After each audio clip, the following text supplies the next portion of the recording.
বর্তমান সময়ে সবচেয়ে বেশি লোকেরা হার্ট অ্যাটাক বা হৃদরোগে আক্রান্ত হয়। তবে তার মূল কারণ রক্তনালীর ভিতরে খারাপ কোলেস্টেরল জমা হওয়া।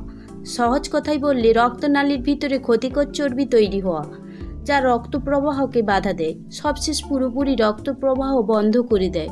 তার ফলস্বরূপ হার্ট অ্যাটাক বা স্ট্রোক বলে থাকি।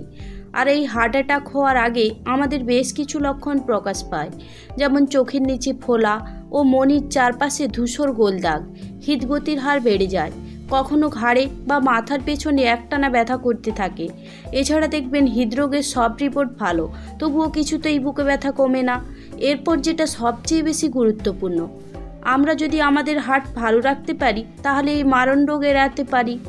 এমন কিছু খাবার রয়েছে যেগুলো এড়িয়ে চললে আপনি হার্ট অ্যাটাকের ঝুঁকি কমিয়ে হার্ট ভালো রাখতে পারবেন।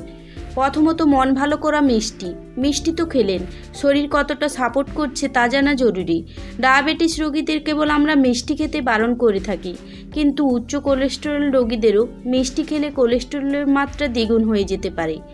এরপর খুবই পরিচিত ডিম, যা অমলেট থেকে কালিয়া পর্যন্ত নানা পদ রান্না করে খেয়ে থাকি। ডিমে উচ্চমাত্রায় প্রোটিন থাকে, যা আমাদের শরীরের যত্ন নেয়। এ বিষয়ে সবার জানা। পুষ্টিগুণের পাশাপাশি ডিমে ভরপুর কোলেস্টেরল রয়েছে। একটা ডিমে প্রায় 200 মিলিগ্রাম কোলেস্টেরল থাকে, তাই যাদের উচ্চ কোলেস্টেরল রয়েছে আপনারা ডিমের কুসুম বাদ দিয়ে সাদা অংশ খাবেন।